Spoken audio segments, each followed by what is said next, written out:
بسم الله الرحمن الرحيم الحمد لله الذي أرسل رسوله بالهدى ودين الحق ليظهره على دين كله ولو كره المشركون ومن على المؤمنين إذ بعث فيهم رسولا من أنفسهم فهدى سبيل الرشاد وجاهد في الله حق جهاده وصلوات الله وسلام عليه وعلى آله الأطهار وصحبه الأبرار ومن تبعهم بالإحسان إلى يوم الدين أما بعد سلام الله عليكم ورحمة الله وبركاته فحياكم الله أهلا وسهلا بكم dans cette 27e rencontre des leçons à tirer de la vie du meilleur des hommes.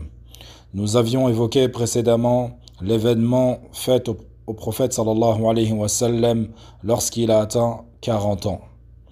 Et la réaction qu'a eu sa bien-aimée, sa chère et tendre Khadija radiyallahu anha, al-Mu'minin. Également les conseils et la position qu'a eu Waraqa ibn Nawfal. Et après ces événements, la révélation s'est interrompue. Il est venu dans le Sahih al-Bukhari, dans le chapitre At-Ta'bir, qui sont les visions, les songes, qui débutent en disant le premier signe de la révélation faite au prophète sallallahu alayhi wa sallam ont été des visions pieuses. Et du fait qu'il a été mentionné dans ce chapitre une parole de Zuhri, rahimahullahi ta'ala, où il dit « Urwa m'a informé de Aïcha radiallahu anha qu'elle aurait dit « La révélation s'est interrompue jusqu'à ce que le prophète sallallahu alayhi wa sallam fût attristé, à tel point qu'il sortait tous les matins attristé, il montait sur les hauteurs des montagnes de Mecca, et à chaque fois qu'il arrivait au sommet de la montagne et qu'il était prêt à se jeter, Jibril alayhi salam lui apparaissait et il lui disait « Ô Muhammad, tu es certes le messager d'Allah en toute vérité. » Et lorsqu'il entendait ces paroles, cela interrompait ses pleurs, son âme s'apaisait et il revenait auprès des siens. Et lorsque cette interruption pesait encore une fois sur lui, il repartait au petit matin. Et lorsqu'il arrivait au sommet d'une montagne, Jibril alayhi salam lui apparaissait et lui disait comme la parole précédente. Et cette transmission qui est rapportée par Az-Zuhri, les savants ne la voyaient pas du tout authentique. Cette chose qui a été rajoutée sur le récit ne fait pas du tout partie des paroles de Aïcha radiallahu anha, car la chaîne de transmission est interrompue. Donc cette parole n'a aucune valeur.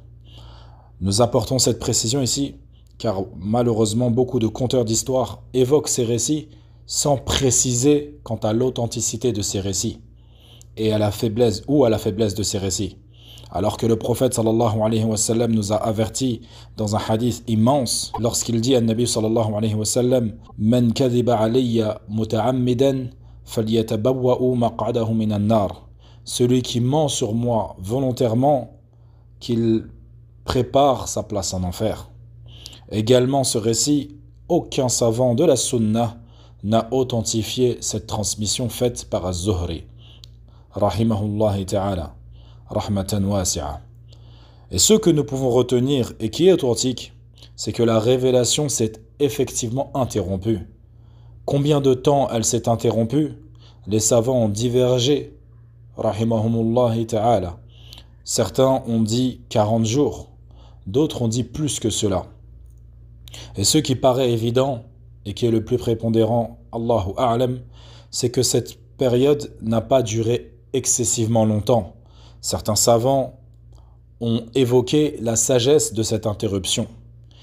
Et ils disent que c'était pour que le cœur du prophète sallallahu alayhi wa sallam s'apaise, se tranquillise et se prépare à l'acceptation de la révélation qui allait lui être faite.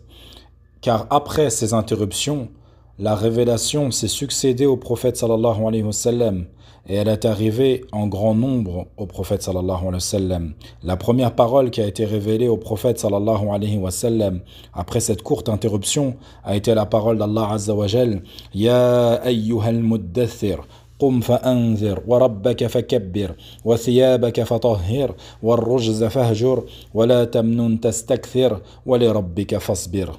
Ô toi, le revêtu d'un manteau, lève-toi et avertis, et de ton Seigneur célèbre la grandeur, et tes vêtements purifient, et de tout péché écarte-toi, et ne donne pas dans le but de recevoir davantage, et pour ton Seigneur, endure.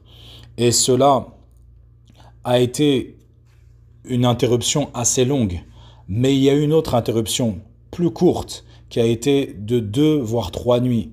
Et les mécréants en ont profité pour dire au prophète sallallahu alayhi wa sallam, certes le Seigneur de Muhammad l'a abandonné et l'a détesté. Et c'est là qu'Allah Azza wa Jal a révélé les versets où il dit وَالضُّحَى وَاللَّيْلِ إِذَا سَجَى مَا وَدَّعَكَ رَبُّكَ وَمَا قَلَى وَلَلْآخِرَةُ خَيْرٌ لَكَ مِنَ الْأُولَى. Par le jour montant et par la nuit quand elle couvre tout, ton Seigneur ne t'a ni abandonné ni détesté. La vie dernière t'est certes meilleure que la vie présente. Et ici, nous sommes dans l'obligation de nous arrêter quelques minutes et d'évoquer la révélation faite au prophète sallallahu alayhi wa sallam. Le prophète subissait de grandes difficultés lorsque la révélation lui venait. C'était tellement dur qu'il se mettait à transpirer alors qu'il faisait extrêmement froid. Son visage changeait, son corps était lourd.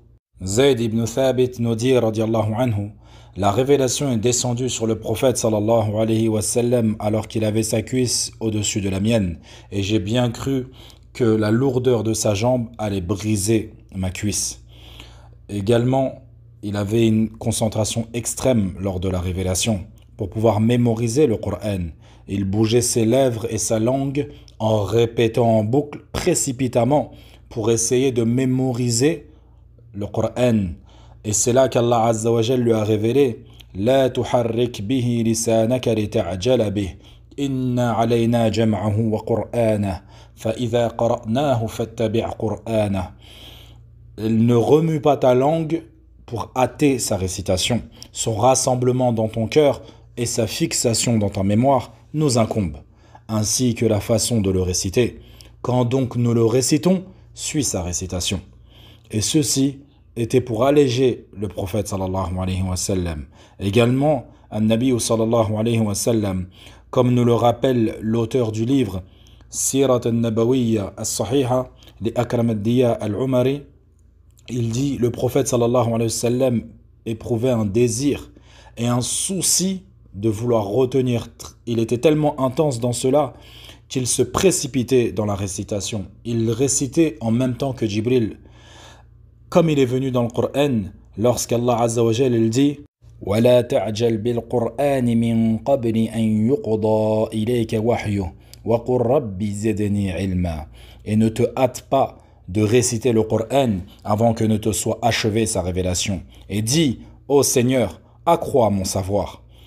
Et les ulama, ils ont donné des précisions, rahimahumullah jami'an, quant à la révélation, comment elle a été faite au prophète sallallahu alayhi wa sallam, la manière dont était faite la révélation au prophète salawatullahi wa salamun alayhi. Parmi ces façons, il y a le fait que le Nabi sallallahu alayhi wa sallam a parlé directement à Allah Azza wa Jal, de derrière un voile, éveillé comme il eut lieu au moment de l'ascension, al-Mi'raj. Également, à travers les rêves, comme nous le dit Abdullah ibn Abbas, radiyallahu anhuma, il nous dit que le prophète sallallahu alayhi wa sallam a dit « Mon Seigneur est venu de la plus belle des apparences, celle qui convient à sa grandiosité, bien sûr. » Et ceci dans un rêve. Et il dit « Ô Muhammad », je lui répondis « Labbayka Rabbi wa sa'dayk » Me voici au Seigneur, doublement heureux. Et il dit, Allah Azza wa Jal dit au prophète sallallahu alayhi wa sallam, sur quoi se disputent les anges rapprochés? Et le Nabi sallallahu alayhi wa sallam dit, ô Seigneur, je ne sais pas, ma adri. Et c'est un hadith qui est rapporté par At-Tirmidhi et qui est authentifié par Cheikh al-Albani. Également, parmi les manières dont il a reçu la révélation, il y eut l'insufflation à son âme, et c'est cette purification qui est faite dans le cœur de celui qui va recevoir la révélation. Et cela fait partie de la manière de révéler qui a été évoquée dans le Coran, dans la parole d'Allah Azza wa Jalla, lorsqu'il dit وَمَا كَانَ لِبَشَرٍ أَن يُكَلِّمَهُ اللَّهُ إِلَّا وَحْيًا أَوْ مِنْ وَرَاءِ حِجَابٍ أَوْ يُرْسِلَ رَسُولًا فَيُوحِيَ بِإِذْنِهِ مَا يَشَاءُ إِنَّهُ عَلِيٌّ حَكِيمٌ. Il n'a pas été donné à un mortel qu'Allah lui parle autrement que par révélation, ou de derrière un voile, ou qui lui envoie un messager, un ange, qui révèle par sa permission ce que Allah Azza wa Jal veut. Il est sublime et sage. Également, le prophète sallallahu alayhi wa sallam a dit « Certes, l'Esprit Saint m'a révélé qu'aucune âme ne mourra tant qu'elle n'aura pas complété son terme de vie et sa subsistance. Ainsi, faites preuve de taqwa, de crainte envers Allah Azza wa Jal et de perfection dans votre demande. » Également, parmi les formes de révélation, il y avait la vision véridique. Comme nous l'avons cité dans les cours précédents, le hadith de Aïcha radiallahu anha qui nous dit que la révélation a débuté avec le prophète sallallahu alayhi wa sallam avec des visions pieuses. Également, à cela, il y avait la venue de Jibril alayhi salam qui venait avec des apparences différentes. Parfois, il venait de sa véritable forme, comme il est venu dans le hadith de Masrouq, qui a posé la question à Aïcha radiallahu anha concernant la parole d'Allah Azza wa Jal « وَلَقَدْ رَآهُ بِالْأُفُقِ الْمُبِينِ » Il a effectivement vu Jibril à l'horizon clair. Et Aïcha radiallahu anha dit à Masrouq « Je suis la première de cette communauté à avoir posé la question au prophète sallallahu alayhi wa sallam. » Et il m'a répondu « Ceci était Jibril. » Et je l'ai vu à 2 reprises sous sa véritable apparence. 7 fois-ci, et une fois lorsqu'il descendait du ciel et qu'il obstruait tout ce qu'il y avait derrière lui, entre le ciel et la terre. Et également, parmi celles-ci, parmi les révélations qui lui étaient faites, un bruit strident lui venait, comme 2 gros morceaux de métal qui se frottaient ou se frappaient l'un sur l'autre. Comme il est venu dans le hadith de Aïcha radiallahu anha, qui dit que Al-Haritha ibn Hisham a posé la question au prophète sallallahu alayhi wa sallam « Comment te vient la révélation ?» Le prophète sallallahu alayhi wa sallam lui dit « De temps en temps, il me vient comme un bruit strident, comme 2 morceaux de fer qui se frappent ou se frottent l'un sur l'autre. Et c'est la manière la plus difficile pour moi. » Un hadith rapporté par Al-Bukhari ou Muslim.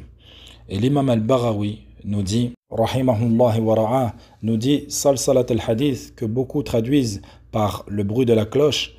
Il nous dit que c'est le bruit de 2 morceaux de fer lorsqu'ils sont frottés l'un contre l'autre. Également, Jibril alayhi salam venait au prophète sallallahu alayhi wa sallam avec l'apparence d'un être humain, comme il est venu dans le hadith connu de beaucoup, lorsque Jibril est venu sous l'apparence d'un homme étranger et qui lui a posé les questions sur l'islam, sur la foi et sur l'ihsan, l'excellence. Il y avait parfois des révélations qui étaient faites au prophète sallallahu alayhi wa sallam à tel point que ceux qui étaient autour de lui le voyaient, le ressentaient et ils entendaient. Il avait parfois juste une souffrance atroce et parfois les compagnons voyaient au visage du prophète sallallahu alayhi wa sallam qu'il devenait tout rouge et parfois ils entendaient un bruit comme un bruit d'abeilles qui tournait autour du prophète sallallahu alayhi wa sallam. Et parfois, c'était son corps qui devenait tellement lourd, à tel point que parfois il se trouvait au-dessus de sa chamelle et elle était prête à s'affaler sur le sol, tellement le prophète sallallahu alayhi wa sallam était lourd. Il changeait de couleur, il devenait tout blanc, puis il devenait tout rouge, comme il est venu dans le hadith de Ubadata ibn Samit, radiyallahu anhu. Il lui arrivait également parfois de baisser la tête et de cacher son visage, et bien d'autres manières et d'autres situations dont le prophète sallallahu alayhi wa sallam a vécu lors de la révélation. Ceci n'est juste qu'un aperçu de ce qu'il a subi et il a dû patienter lors de la révélation qui lui était faite. Et c'est un cadeau et une offrande de la part de notre Seigneur. Il nous a donné ce Coran immense, azim. فنسأل الله تبارك وتعالى أن يجعله ربيع قلوبنا ونور صدورنا إنه جل جلاله جواد كريم وصل الله وسلم على نبينا محمد وعلى آله وصحبه أجمعين.